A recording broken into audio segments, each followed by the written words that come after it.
And now we're rolling. Damage Plan Podcast, episode number 26. We're on 26, right, Zach, or 27? Yes, sir. 26. I don't know why I always forget this every time we come on. I probably should write that down. They're sitting right in front of my face. How's it going, man? How you doing, Zach? Good. How are you? Good. You glad to be back at the gym? I know I am. Yeah. Little soft opening yesterday. Got to do a little kickboxing. It felt good. Yeah. So today's guest, we got a super special guest today that I'm really excited to have on. He is a UFC vet, season 5 alum. So those of you guys that are my age will probably know who this guy is. Gabe Ruediger. Gabe, welcome to the podcast, man. What's going on, guys? Yeah. So it's kind of an interesting. I was trying to tell Jason about it, and I just kind of wanted to give the backstory of how we connected. I was watching. So season 5 of The Ultimate Fighter, that's like my favorite season. I mean, it's absolutely entertaining, without question. It was definitely entertaining. But it's just because of like everybody that came from it too. You know, like I just got into MMA like 3 years ago. Oh, wow. Okay. I was like 270 pounds, and I just needed to do something to get in shape. And I joined an MMA gym basically. And awesome. Now it's become my love and my passion, you know? Yeah. And how old are you? 31. Okay, great. So, you know, just won my first amateur title, Congrats. last year. And awesome, man. And yeah, it's been a fun deal. But so kind of when I started getting into it, I went back and watched all the old seasons of The Ultimate Fighter. Oof. And then, but to do it that way and see like where it came and all the people that came from it, that season has always been one of my favorites. And about a year ago, I watched it, and then I decided, I wonder what happened to Gabe after that season. Yeah. And I looked you up on Tapology, and I saw you had a bunch of fights after it, and you ended up having a really good career. I mean, I listen, I wish I would have had a better career. I'm very, very fortunate. I've done a lot of things. I mean, I won the WC title, defended that two times. You know, I got kicked out of the UFC. Actually, fought in the UFC prior to being on the show. Yeah. And then was kicked out and ousted by Dana and said I would never fight again. Was kind of blacklisted for fighting for too long. Then had my neck fused. And then I went on a little run, blew my back out in the process, but I got re-signed to the UFC. So, you know, I definitely feel like my career could have had a better course, but I mean, I fought from 2002 to 2011. You know, I have world titles. I've been all over the world. I've made a lot of really great friends. I've trained with some of the best fighters in the world, and I consider them friends. Yeah, I honestly, as far for myself, the Ultimate Fighter is the low point in my career. Sure. Because leading up to that, I was signed to the UFC when to be a lightweight in the UFC was a big deal. Now, I mean, they have I think 300 on roster. Yeah, you know what I mean? But like they have 97 lightweights alone on roster. Okay, that's an insane amount. Insane. Yeah. You know, so I took a gamble being on the show, and I was like you have to understand, I started in 2002, which is you know, you're like 3.5 maybe. I was in junior high. You were in junior high when I had my first fight. But it was illegal. Like you couldn't fight. I think I had the first sanctioned bout out of Las Vegas when it was sanctioned in Nevada. I fought in Lake Tahoe. Oh, wow. But so like again, when I first started, you had to fight on Indian reservations or fights that I think my third or fourth fight I fought at a nightclub in LA in Hollywood. Yeah. And the promoter says, if we get raided, you have to tell them this is pro wrestling.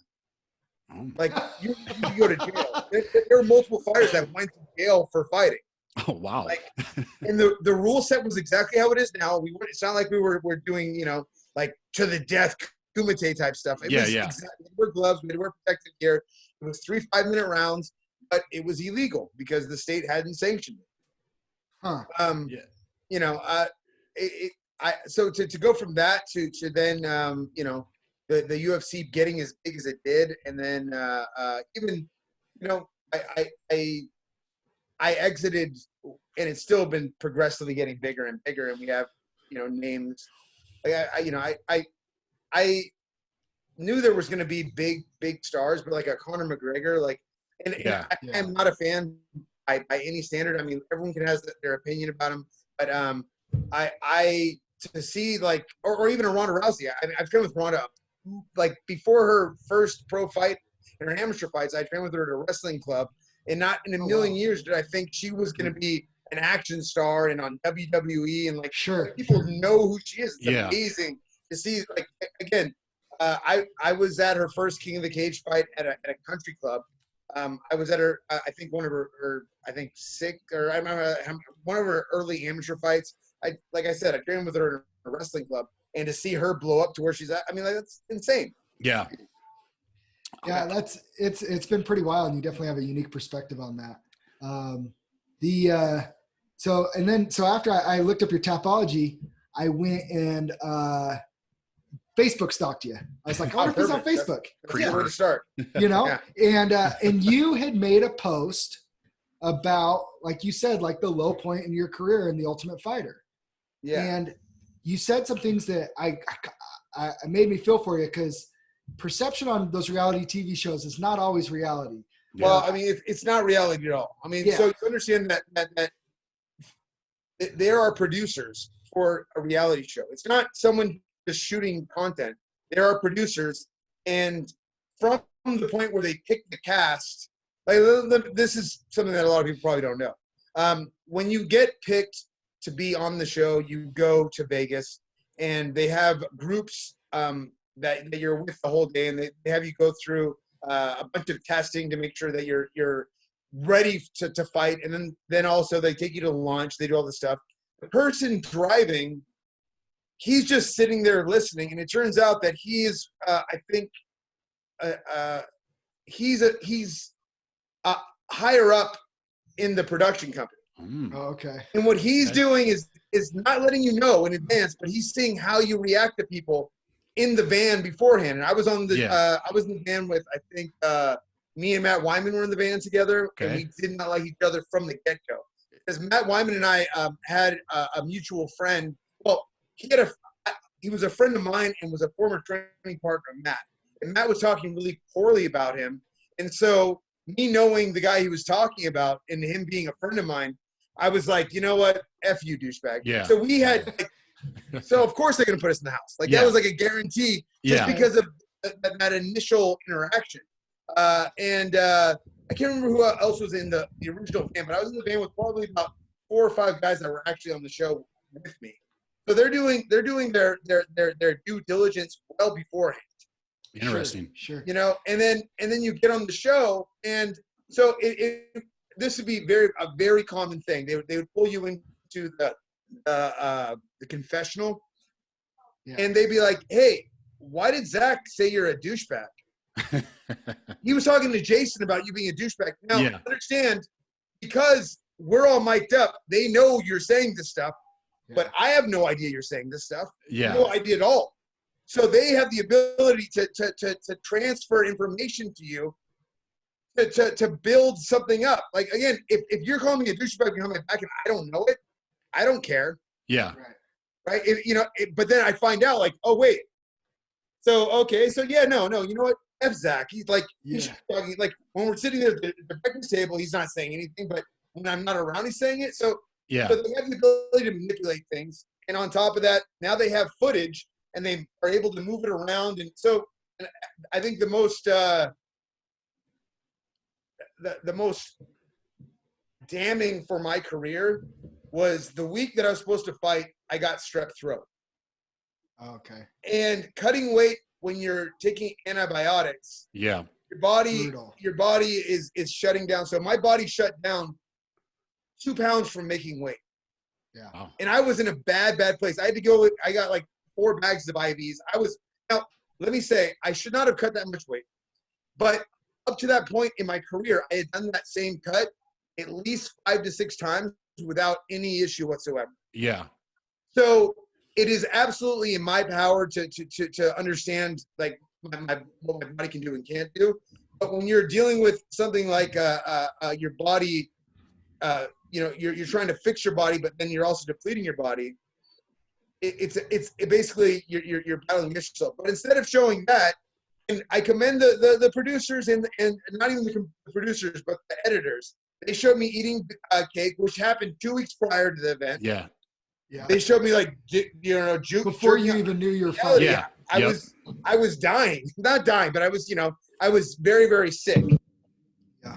So so instead of it being like, okay, look, I was trying to make weight no matter what, until my body decided to shut down. Most people are like, oh, he has no heart, he gave up, he quit. I don't remember one thing about it. I remember waking up in the hospital and the doctor being like, you're on antibiotics. Why the hell are you, why are you not drinking water? Yeah. And how do I explain to, a doctor at the ER that, I'm on this TV show and I have to make weight because I got to fight this big black guy tomorrow. So I had to do it because I didn't know an option. You know what I mean? And even if I told him that, he'd be like, are you some type of idiot? Which, I mean, yeah, maybe a little bit. But again, like, the reality of it and what is seen are two very different things. Yeah, they definitely portrayed you as the bad guy on there. I just watched that episode 5 last night, and that was one of my favorite seasons. For one, we're from Utah, so Salt Lake City. Yeah. So I watched Brandon Melendez, his local career. So I was following him super closely during that time on there. And yeah, the way they portrayed you, and me and Zack talked about this before you came on. It's like, man, how much of this is really true? Because they're making him look pretty damn bad. I listen. Did I give them the footage? Yeah. Now, here's another thing that people don't take into consideration. You remember when Corey Hill got in my face and was yelling and screaming, like barking at me? Yeah. The night before, him and I were in the hot tub. And he was talking about how much he respected me because of being the WC champion, how I'd already fought in the UFC, and that was his dream. And he was doing this for his family. I'm like, all right, man, yeah, that's awesome. That's awesome. And then it flips. And when he pulled up to him, like, are we going to fight? Like, I put my hands up. I'm not going to throw because they said if you fight, you get kicked out of the house. Like, this is a whole change up from how he was the night before. As soon as that was done, he comes up to me. He's like, don't worry, dog. It was just for the cameras. You have to understand, when you have cameras on you, you're like, okay, what can I do to make this? Yeah. Like, so it's going to be yourself, but it's going to be yourself on a level 13. Yeah. Yeah. I mean, so the reason why I reached out and why I kind of like felt for you in that situation too is, so I had a personal friend who was on the reality TV show, The Biggest Loser. Yeah. And you want to talk about ruining his life? I mean, he ended up getting divorced. He, it changed who he was as a person. And then it took years of basically his life completely flipping for him to realize that wasn't the best time in his life. It was the worst time in his life. And it ruined so I'm thankful I got to do it. But the biggest thing for myself is it made me realize, so after I was off the show, I got blackballed, and that's a whole nother story for another podcast. I'll add that backstory if you want. But then I had to have my neck fused. So I spent a year recovering. And so having your whole career, like, so my career was doing this, and I hit the WC, and then I got in the UFC, and like, for, again, the time frame that was huge. So I feel like my career is propelling up, and then it just immediately takes a dive, 100%, like, to the ground. People are have this idea about who I am, and fortunately, social media back then wasn't as bad as it is now. Yeah. But I still dealt with the wrath of the only good part about it was very easy to find people. So people would, like, I remember there's some guy in San Luis Obispo that was talking shit. I called up a buddy of mine. I'm like, because I found his picture, and I'm like, who is this guy? He's like, I know exactly that guy. He comes to my bar all the time. I'm like, well, he's like, he can't come in anymore. And then, like, I just, so in that respect, it was easy to get direct, because there was no Twitter to where there was anonymous people and whatnot. It was MySpace. MySpace back then, wasn't it? MySpace was huge. MySpace. My top 10 was on fire. No, but so that I had to spend a year recovering from my neck being fused, and I had to really look at myself and, like, why was I fighting in the first place? Was I fighting for fame? Was I fighting to be famous? Was I fighting for money? dude, I fought for $200. I fought on an Indian reservation. I fought illegally where I could go to jail. None of those have anything to do with fame or fortune. You know what I mean? Right. The reason, the core for my fighting was something bigger, and it was more about finding my own limitations and being able to pass them. Like the whole idea of fighting is like, fighting is an analogy for all of life, right? And whatever struggle you're having, if you keep fighting and keep going forward, does that mean the struggle is going to be gone? No, but that means that you have the best possible outcome with that. Yeah. And after, having my career tank and then my neck being, I basically out of commission. And my first doctor I went to tells me, you're not going to be able to walk again, let it go and train again. And I was at Team Quest with Dan Henderson, and Dan goes, go to my guy. He's a sports guy. And so I went and hit him up, and he goes, oh, dude, yeah, no problem. He looks at my MRI. He's like, I had two of the Chargers last year that did it on the offseason. I'll have you back to fighting in a year. And I'm like, yeah, you're the guy I'm going to have do my neck. Like, you're the guy I feel comfortable with. But, it, for good or bad, I mean, could have my career blown up if I would have fought Corey? Yeah, I mean, I feel like when I look at the grouping that I was there at the time, I trained with all the BJ guys, and I didn't feel out of my element with any of them. Yeah. I mean, like, dude, Nate's a great fighter, and Mandy's a great fighter, and those are the two guys that were in the finale. But at that point in my career, I mean, look, you have to have a certain amount of confidence. I feel like I could beat either of those guys. Yeah. Could they beat me as well? Absolutely, without question. But you know what? That opportunity wasn't given to me. Maybe it was for the better. Because when you lose track of the reason why you fight, and you start worrying about things like being famous or having notoriety, you lose track of what's really important. Yeah, I mean, it's good perspective that you have through the journey, right? Yeah. Well, dude, I'm 42 now, and I've been through way too much, and there are always going to be regrets, and there's always going to be things that you wish you could have done differently. But you know what? There's no going back, and all there is forward. Yeah. So to get past all that, but you were on the show with some guys that are still fighting in the UFC, and have had long careers and stuff. Did you know then when you looked, did you like probably the biggest one is Nate, right? Nate Diaz, beats Conor McGregor, he's had this crazy, when you were in the house with him then, did you kind of pick and choose of who you think would end up having the best type of careers, or were you just more focused on yourself? I've known Nate and his brother Nick for a long time. I met Nick when he was, Nate when he was like 16, maybe. Okay. And his brother Nick is one of those tough fighters, and they're kind of built similar. You know what I mean? Their mentality about the fight.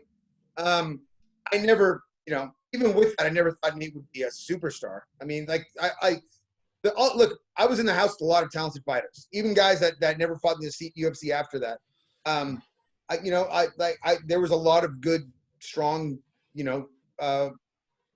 guys that could have had a career, but dude, at that point, no one knew what career anyone was going to have. I mean, Joe Lazon, sure. I just talked to Joe maybe 3 weeks ago, and Joe's still active in the UFC. You know what I mean? But I mean, I'm 42. Joe's, I think, 37, 38. A few years younger, yeah. But dude, who knows, man? You know what? When we're on the show, you're not allowed to watch television. You're not allowed to listen to music. You're not allowed to read books. Oh, wow. You're not allowed to leave. You're just basically stuck with. But the one thing they let us do is watch a UFC fight. And Frankie Edgar, it was his first fight, and he was fighting Tyson Griffin, who at the point was a notable lightweight. Yep. And Frankie beat his ass. Yep. And dude, we were watching him like, who is this Frankie Edgar guy? We'd never heard of him. I think at that point he only had 4 or 5 fights. Yeah. And then dude, he became a champion. You know what I mean? So at that point we had no idea what careers were going to be like for anybody, really. Yeah. And had one of the most epic fights ever with Gray Maynard, who's Dude, on. oh my God. Like Gray is another, like, I never thought Gray, again, I had no idea but Gray fought for the title twice. Yeah. Dude, you fight for the UFC title, whether you win or lose, like, you're a bad man. Yeah. And dude, their first fight and their second fight were bar burners. Like, those are fights like, dude, all-timers. like, Yep. dude, All-time greats. I mean, I thought Gray had knocked out Frankie. I mean, he knocked him out twice the first round. Like, and then Frankie to fight back after 2 rounds of decimation and make it a draw. Like, dude, unbelievable. Right. Unbelievable. Yeah. Yeah. So, I mean, that's so do you still follow the UFC? Do you watch it? Cause you said, you're like blacklisted. I don't know about you. I think that would put kind of a sour taste in my mouth. Well, I mean, I fought again. Yeah. And I fought Joe Lozano on 2 weeks notice. And then I fought one more time. And look, they're a business, and they're going to run things to what is best for their business. Going back to that, so when I was ousted from the show, I was still licensed in California. And there was, you guys may not remember this, but there was an organization called K1 that was doing MMA for a while. Yeah. And it was actually Brock Lesnar's first fight was here at the Coliseum, which is a big sporting event here. And it was then Royce Gracie versus Sakuraba 2 was the co-main event. I was supposed to be on that card. I was supposed to fight a Pride veteran, and I felt very well matched up to him. And my name at that point, my name recognition was high enough to, like, if I beat this guy, this is going to restart my career. Maybe not with the UFC, but I can go to Pride. Pride was still active, and I'm thinking, like, and they're going to pay me a lot of money to do it because of my name recognition. And then the athletic commission, for some reason, canceled my my license. They suspended it, and they told me it was because of the show. But I was like, I'm already licensed, and I'll go to a psychiatrist. Want me to go to a psychiatrist, but like this is. And then I found out that 2 other people on the K1 show were having licensing problems at all. And then a year later, that the head of the commission started working for the Fertitta brothers in a different business. So, I mean, you can draw to whatever conclusion you want. I can draw whatever I want. But all I know is I lost out on, I think it was like 30 grand for, that one was a big payday, an opportunity to reignite my career. But you know what? What are you going to do? So how does that work though? Because, like, if you're blacklisted and then all of a sudden it's like UFC's desperate, they need to find somebody for Joe Lozano, and they're just like, Gabe's in the area, let's give him a call. Well, so that was years. So the K1 fight was prior to my neck being fused. Okay. So that was it. So got to take 1 year for my neck to be ready to fight. And then I ended up fighting, I think, 7 more times, including winning 6 fights, including 2 guys that the UFC was going to bring in as prospects. Okay. And so, like, there's obviously a backstory. You know, Joe and I were on the show together, and I think we're friendly now, but you know, there was a little bit of a rift afterwards. So it was easy to build, and it was going to be on Spike TV. So we were both recognized on Spike TV. It was going to be a free event. So they thought it'd be a great idea. So I'd won the TPF belt a month and a half prior to getting that fight, and my back was destroyed. So I was going to take time off because I was like, I'm not getting the call from a big show. You know, I fought so much. I was going to take a little break to kind of let my back heal. And then I was in San Diego, and my manager calls me. He's like, you want to fight Joe Lozano in 2 weeks?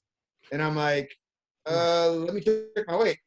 Yeah. I was 173. I'm like, I can cut to 55 in 2 weeks. Yeah, let's do it.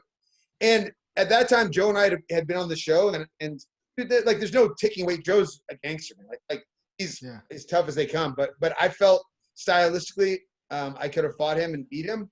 I game planned it wrong. I should have in my opinion, I should have just gone to the center and been like, let's go to work. But instead, I was like I watched his last loss against Sam Stout, and I called Sam because Sam's a friend of mine. And Sam's like, oh yeah, just work on your leg kick and then outside, which is not my game at all. Yeah. And on 2 weeks' notice, like I should have just been like, you know what, let's see what happens. But either way, I mean, Joe hit me with a hook, and then he's like a shark, man. He smells the blood in the water. He did not let me up at all. He's a finisher. Yep. Yeah, I get respect for that. Yeah. So And then, so you get past that. So at what point did you decide, you know what, I want to open up my own gym and I want to teach? So I had my daughter when I was 34. Okay. And I fought one more time with her. And it was just like, I have this little person that needs to that I need to focus on. Yeah. And I did corporate. I went to a corporate job for a month. And I was like, I am so far removed from this stuff. This is not what I can do.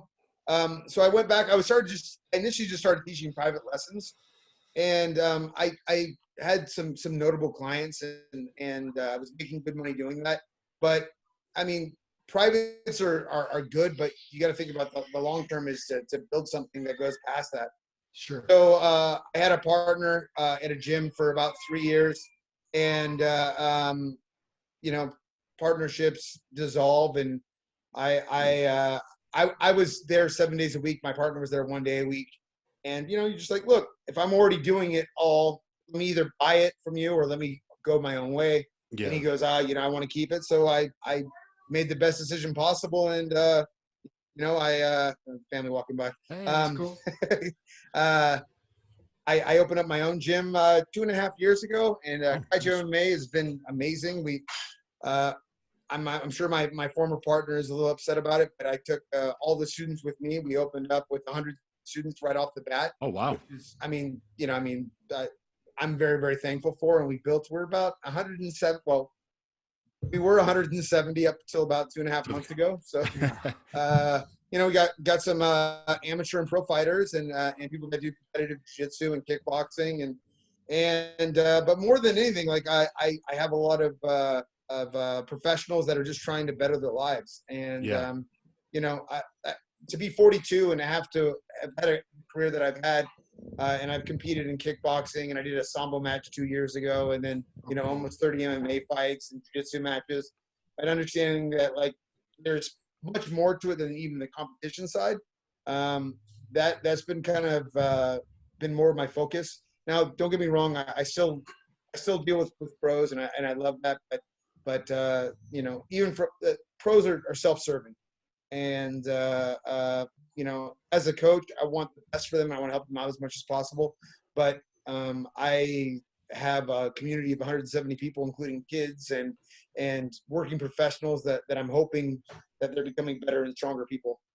Yeah. So speaking of some of your fighters, you mentioned you had some amateur and pro fighters on there. Is there anybody that any up and comers you want to shout out on here that maybe we should look out for on the big stage?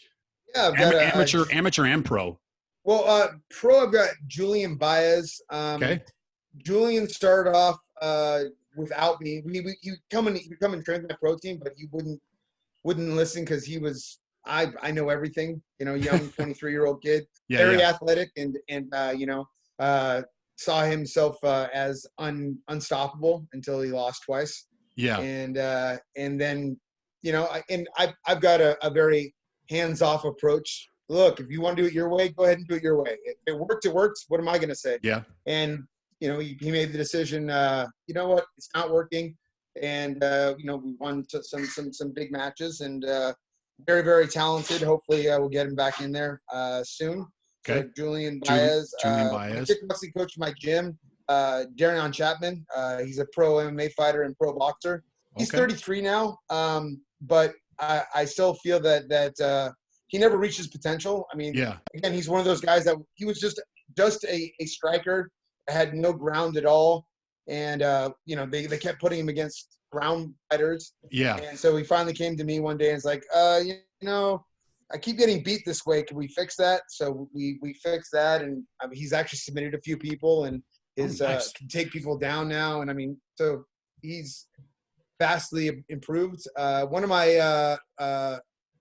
my amateurs who is undefeated, Kevin Scott. Kevin was going to go pro this last year, then blew his knee out. But he's got Kevin has got a solid skill set. He's a good jiu-jitsu player, good stand-up, good wrestler, and he's actually determined. He keeps sending me texts like, oh, let's get back to it. Let's go. This next year I want to fight pro. And, you know, so those are the guys that I mean. But I've also got Andrew Mendoza, 1-on-1 pro.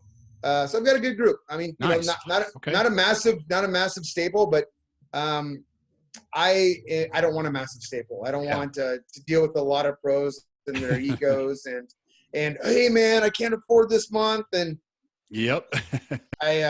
so actually all my pros, I don't even make them pay. I'm like, look, just as long as you come in on the times that I can give you, and you want to come to classes, you can come to classes. Outside that, like, I'm not, you know, the time frame when I would give you everything and I get nothing in return is kind of come and gone. Do you have a certain timeline that if you get a new guy, let's just say I want to come to your gym and I say, hey, I want to fight. Do you have a certain timeline where would you just say, hey, I'm just going to throw Jason in and let him fight? Or is there No. like a 6-month, year-long period of training that I'm going to have to go through? I've had some amateurs that have come in and they're like, I want to fight. And I'm like, you are not ready.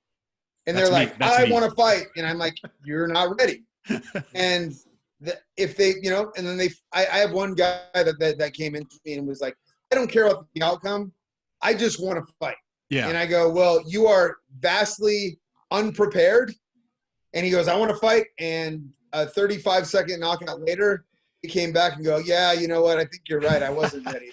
Well, one thing we've talked about on our podcast multiple times, and Zack can chime in on this too, is just the experience level of some of these guys that are getting in there. It's not like it was 20 years ago when I was watching these guys. You could just get 2 guys in a bar fight.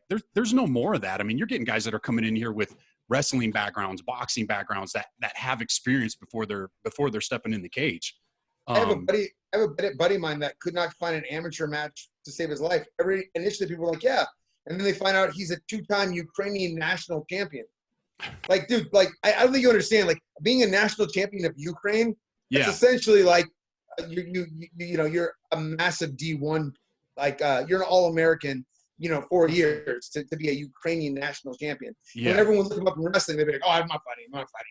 Dude, I mean, beast wrestler, beast. And then you have guys that are like Golden Gloves. You have young kids that have been that have 3,000 wrestling matches and are doing submission tournaments and you know, been boxing since they were 4. I mean, yeah, I'm actually excited to see what the next level of fighter is going to be. Kids when I started, there was one kid in my jiu-jitsu club and he was 12. Like, one. There was no kids program. There was not, and like, I mean, there was kids wrestling, but like, it was never known like you're gonna go from wrestling into transition to MMA. Yeah. Like, well, now you have kids that like, if this is what they want to do, they're you know, they're working with pro boxers, pro Muay Thai fighters, pro wrestler, or amateur wrestlers, and like high level jiu-jitsu players, like doing privates with this guy and that guy. Like, it's crazy. Yeah. Yeah, we have a kid at our gym, and I'm like, there's a wave of those kids coming. He's been training. My head coach is a world kickboxing champion from Brazil and a brown belt, and but in jiu-jitsu. But we have this kid at our gym. He's been training with him since he was 5 years old. And it got. Well, I'll tell you this. Okay. If he gets past his teens and he doesn't do something like find girls or something like that, he's locked in. So he's 2-0 as an amateur now. He's walked through a previously undefeated boxer, former Marine at 18 years old. I mean, he took his first fight just a few months graduated from high school. By the time he was 12, he couldn't do jiu-jitsu tournaments anymore because nobody would sign up in the local jiu-jitsu tournaments because they knew that he would kill him. So then he switched to wrestling, took state in wrestling here in Utah. And then everybody thinks he's a wrestler, and he's been doing kickboxing and everything since he was 5. Like, he's a monster. Yeah, well, I mean, he picked me up and slammed me the first time we trained together when he was like 16. Like, it was nothing. Love it. Yeah, it's great.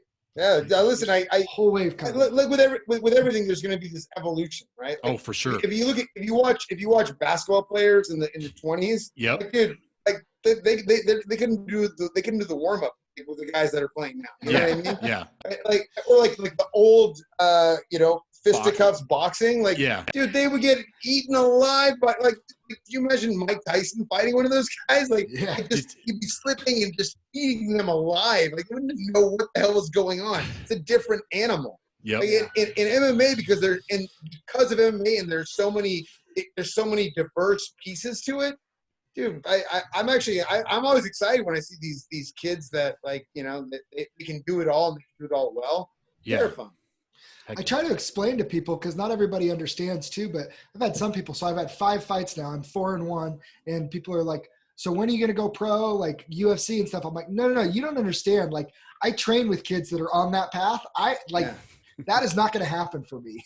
I am 31. I got into it way too late. Well, I mean, the UFC, like, look, that's the 800-pound gorilla. That's always going to be this is funny. Is my 8-year-old daughter, we were laying in bed, and she was asked, like, this is about 3 days ago. She was asking me about, like, what I used to do. And she's like, well, people know you. And I'm like, nobody knows me. She's like, when we go places, people know you. And I go, I did this for a long time. And I'm sorry, I lost my train. She was walking by, and I could tell she was like getting nervous. So what were we talking about? I lost my train of thought. You talking about your daughter talking about like the UFC and like what you do. So she's like, you won a world title. I'm like, I did win a world title. And she's like, in the UFC? I said, no, in the WEC. And she's like, that's like the UFC. And I go, well, I mean, the WEC was bought by the UFC. And when I fought in the WEC, the UFC didn't have a lightweight title. Yeah. And I'm trying to explain to her that, like, no concept whatsoever. It's just like, yeah, it's all UFC. It's all just same. I can't explain because I have friends that are pride champions, and in my opinion, that holds far more weight than a UFC champion. No, yes and no. I mean, but like that's one of those coveted titles that or if you win the Bellator title or the one title, you're a genuine badass. But most people have no idea what that is. Oh, you're the Bellator champion? Is that like UFC? How do you explain that? Yeah, that's good. I mean, it's a fair point. So if you trained with, you said Team Quest, so you trained with Dan Henderson, who's former Pride champion, that never obtained that UFC gold. Dude, I thought he beat Bisping. That's what I was about to say. I'm sorry, I'm going to be biased. But I don't have biases at all. Like in the respect, like Anderson Silva is a close friend of mine, and I was in Dan Henderson's camp when he fought Anderson. And dude, when Anderson won, I was happy for him as well. You know what I mean? Yeah. But all biases aside, Dan beat that ass. I thought he did. Yeah, me too. I thought he did too. And you know what? That would have been such an amazing end to his career. Yeah. Dude, I mean, Dan is one of the toughest. You have to understand, like Dan won the Rings tournament. If you do know anything about history of MMA, look at the Rings tournament. And like Dan fought in that, and like, dude, he fought I think he won the first UFC tournament, 4-man tournament. Like, dude, the tournaments, like, people don't understand. You would fight more than one time in a night. Yeah. That is insane against a world-class fighter, not once, but twice or 3 times. That's insanity. Yeah. And dude, that was, dude, I met Dan prior to Team Quest. And he's just like one of those just tough ass dudes. So, Anderson Silva, did you ever train at Black House? I did. I trained at Black House probably the last 2 years of my career. Did you ever get any work in with a guy named Jordan Smith? Do you remember Jordan at all? He used to train there with Anderson. So he's based out of Utah here, and then he would go out there for his fight camps and train with Anderson. And he went down with Anderson to Brazil a couple times. Yeah, I don't think so. When I was there, Rafael Cordero was the head coach. And there were people that would come through all the time. Yeah. The guys I trained with the most, I only trained with Anderson there twice, actually. And one time was boxing, and it was probably the worst experience of my life. He's so long and then I had Machida. I trained with Machida a lot there. There's some other names, but like those would be the two that like have name recognition. Yeah. You know who I'm talking about. Yeah. The only reason why I ask, maybe a weird connection. Jordan Smith, he's one of my main striking coaches. He's in the corner for all my fights and stuff. But he used to train with Anderson over there at Black House. Oh, very cool. Yeah. You know what? I just figured small chance, but small world. It's possible I met him. It depends on the time frame. I trained with Jose Aldo there. They do too. There we go. If it was in that time frame, I know Jose hasn't been there for the longest, but Ed Soares, who runs Black House and is actually Anderson's manager, he was my manager as well. Okay. that was my connection to all of that. And Very cool. yeah. So sorry, before I go on that tangent. So you talked about the crazy like tournament style. Have you watched the PFL and what they're doing? What do you think about that? Yeah, I did. I mean, my buddy Vinny Megalish has been in the semifinal or the finals two seasons in a row. Vinny, I train with Vinny at Team Quest, so keep up. You asked earlier, do I keep up on fighting? I do to an extent. I don't really watch fights very much. Every once in a while, there's something like I thought the Habib Tony Ferguson, that was a fight I actually wanted to watch. Yeah, like that interests me. But there aren't a lot of fights that have real interest in for me. But I keep up with it. You know what I mean? But the PFL is an interesting format, and I mean it's big money, man. I mean those $1 million for the winners. I was talking to Vinny, and I don't want to divulge the business side of it, but you get paid through the whole process. I was going to say, the $1 million is a nice carrot, but they get paid pretty nice per round too. I remember when Vinny first signed with him, he goes, I win the first round, I'm going to make this amount of money. And I'm like, it's pretty good. I mean, dude, winning one fight for that amount of money is not bad. You know what I mean? And then it progressively went up until you got to the final. So, like, I think if you win the final, you make well over $1 million. Yeah. Oh yeah. Oh for yeah. Sure. Yeah. So I mean, dude, it's great. I mean, that's the format is look. The unfortunate part of it is you're trying to compete with Bellator, you're trying to compete with ONE, and you're trying to compete with UFC for talent. Yeah. And the sport is so in its infancy that the talent's going to be dispersed across all of those. And let's be honest, everybody wants to have the UFC title. For sure. You know what I mean? Like really, like that holds the most recognition. It holds the most, look, like I was saying earlier, I could go in to any bar and be like, I'm the ONE champion. They'd be like, "Won what?" Yeah, ONE, yeah. Okay. Yeah, won what? Okay. I won the PFL tournament. Tournament? Like what is it? A basketball tournament? What type of tournament was it? If you the pickleball tournament. yeah. But if you say I'm a UFC champion, oh my gosh! Like, and for better or worse, that is what it is. You know what I mean? I'm a fight enthusiast, and I'd be lying if I said the UFC wasn't the first thing. But dude, I watched UFC 4 live when I was in high school. Yeah. Like so for me, like, and then. When I got into doing jiu-jitsu, I started watching all the Vale Tudo fights, 30-minute matches in Brazil with no gloves and headbutts. And dude, like again, if you watch historically MMA, like dude, like there's a fight Mark Kerr versus Fabio Gurgel, where Mark Kerr took Fabio Gurgel down, held his biceps and just headbutted him for 30 minutes, like just pure brutality. And like for me, I'm like, oh, like that's fighting. That's fight. Like, you know what I mean? Like, so it's amazing to see what the UFC's done, but like I'm a fight enthusiast and I like all the dude, good, like one. I have a buddy of mine that right now he sends me a ONE fight like every couple of weeks. Have you seen this fight? And I'm like, no, I have. Pull out. Like, dude, look, it's ingrained in human nature to like violence, right? Yeah. Yep. High-level violence is far more entertaining. Let's be honest. You know what I mean? When you have combatants that know what they're doing. Now, everyone likes a slobber knocker. Like, dude, I've seen really, really competitive, high-level fights where the crowd is booing, and I've seen two fat slobs throwing haymakers, and the crowd is losing their mind. the Tank Abbott days. Oh, dude. But look, everyone wants a knockout, and two guys like trying to kill each other. That's fun. That's fun. Yeah. You know what I mean? But I'm a fight enthusiast. Organizations don't matter to me as much as you get two high-level fighters that are going to go in there and they're going to fight. That is another thing that in the current climate is there are guys that are like even a guy that I think is one of the best of all time, like a GSP. He's a game planner. Like he's a gamer. I'm going to do this to win. I'm not going to put myself in danger. And that in itself is amazing, but I want a fighter, man. I want a guy who's like, look, it's going to be you or me, and it's going to be you, you know? Yeah. Yeah, and I think it's coming. I think, I mean, obviously, like you said, UFC is like the brand. Like people are like, oh, UFC. It's like, no, it's MMA. Like UFC is not the sport. They're the promotion. Exactly.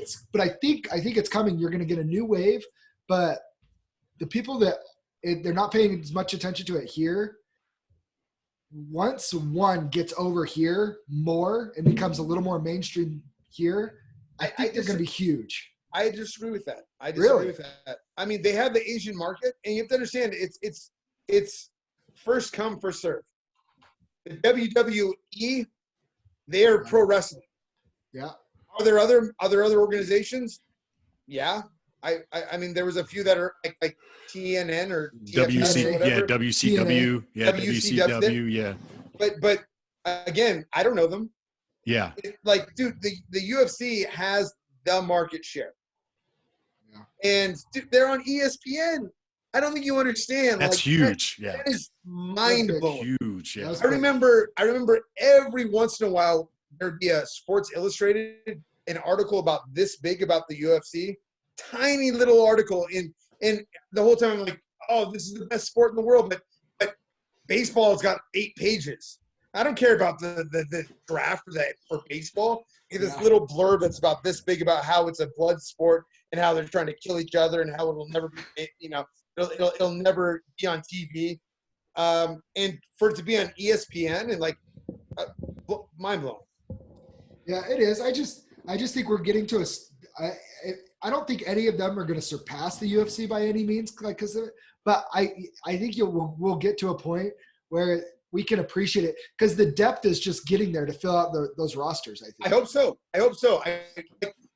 My other feeling is that I think competition is a good thing. Yeah. I think it's good that we don't have just an 800-pound gorilla. And dude, there are so many good fights that you could put together, even if you like had champion versus champion. Like those would be amazing fights. There are really, really good guys in all these organizations that could beat the other guys. Well, yeah, I mean, you could argue, I mean, one has some guys. I mean, they have Demetrius Johnson, but listen, every promotion has got some good, credible athletes that could realistically beat other champions. Yeah. And one thing about MMA that people don't even take into consideration, it is an any given day sport. Like, dude, there have been so many fights that I have seen that there's no way that guy wins, and he wins. You're just like, dude, Kevin Randleman knocked out Crow Cop. Oh yeah. Dude, Kevin Randleman is not a striker by any means whatsoever, and him knocking out Crow Cop for me was more devastating than Gabriel Gonzaga. Like, what? I'm sure I could think of another.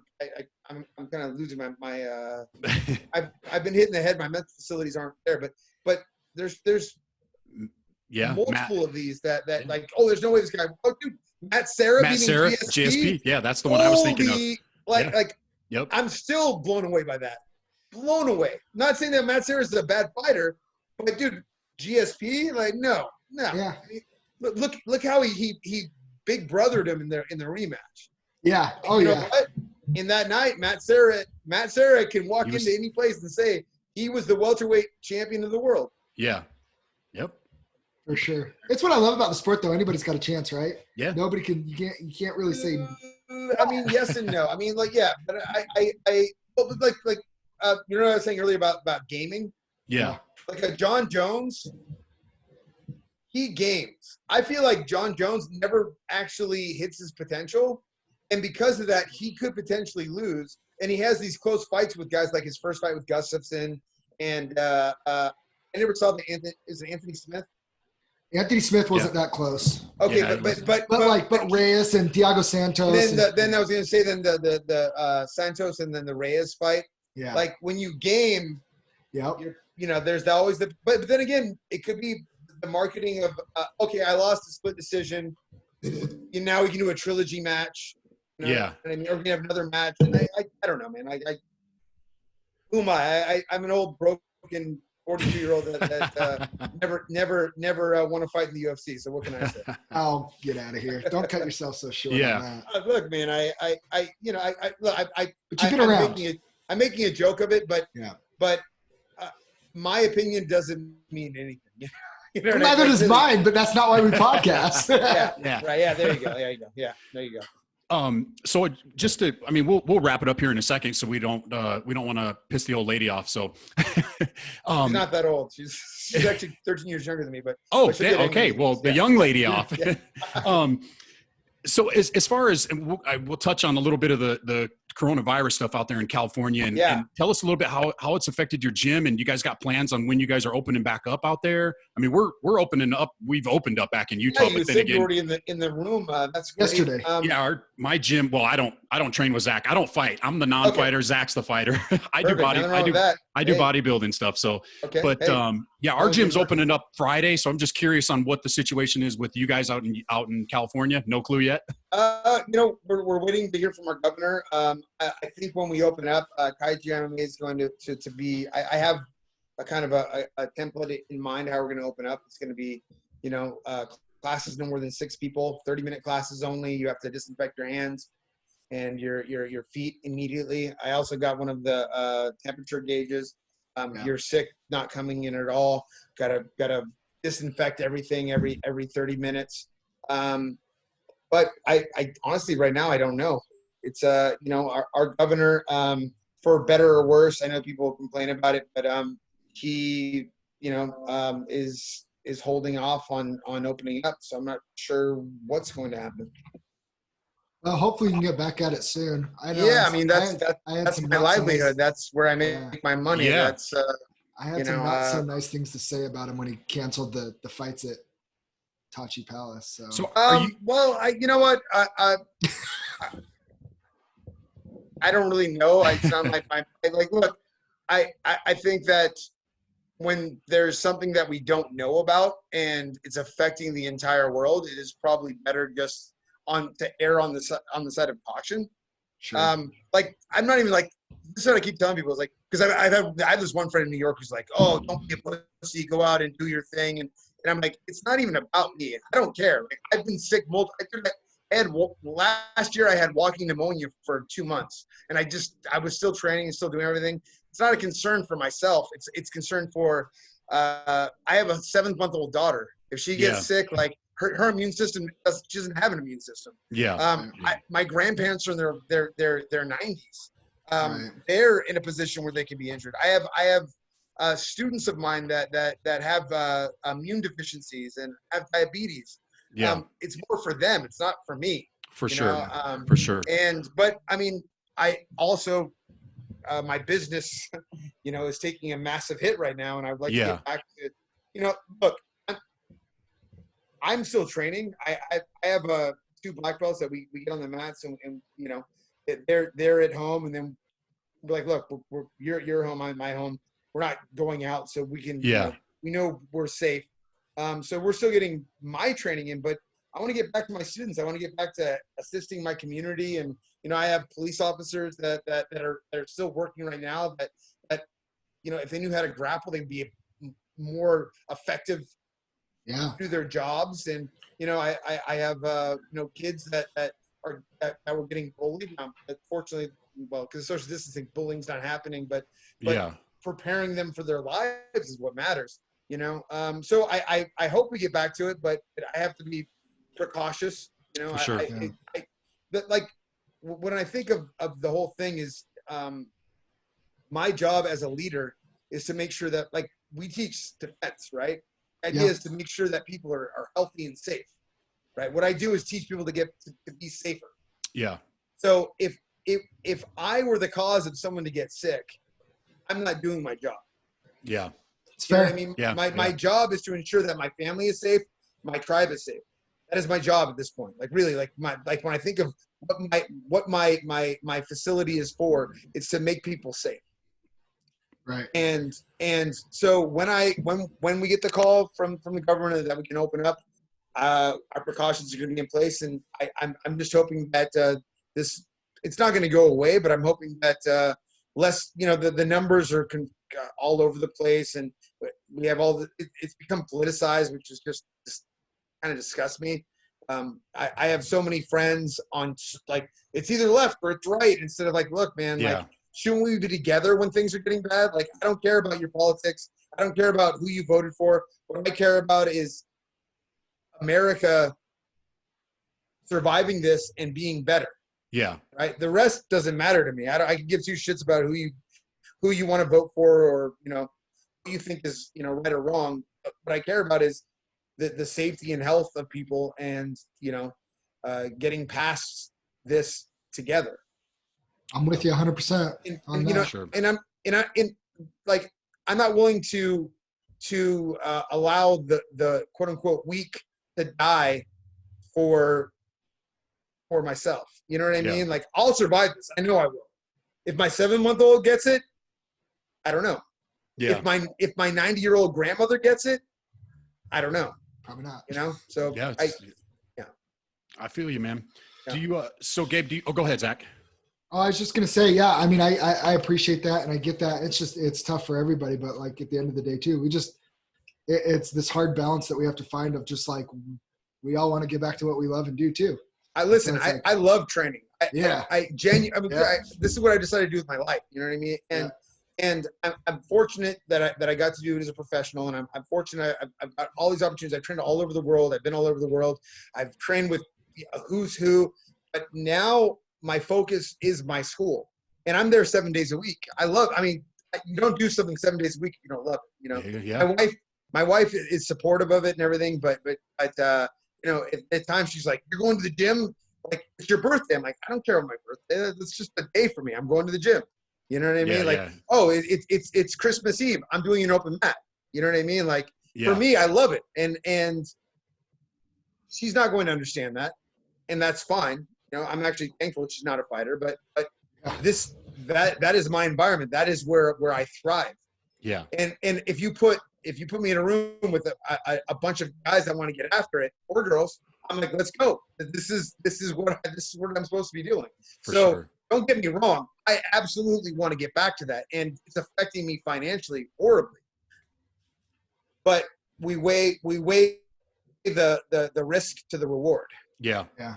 Well, until then, keep up with the tutorial videos because I really enjoy those. I like those. Awesome, man. Yeah. I look forward to that half guard sweep. We have a gi class tonight at our gym, and I'm gonna be trying that one. So actually, this week, so we have a YouTube page, and I shot a bunch of MMA stuff for the YouTube page. Cool.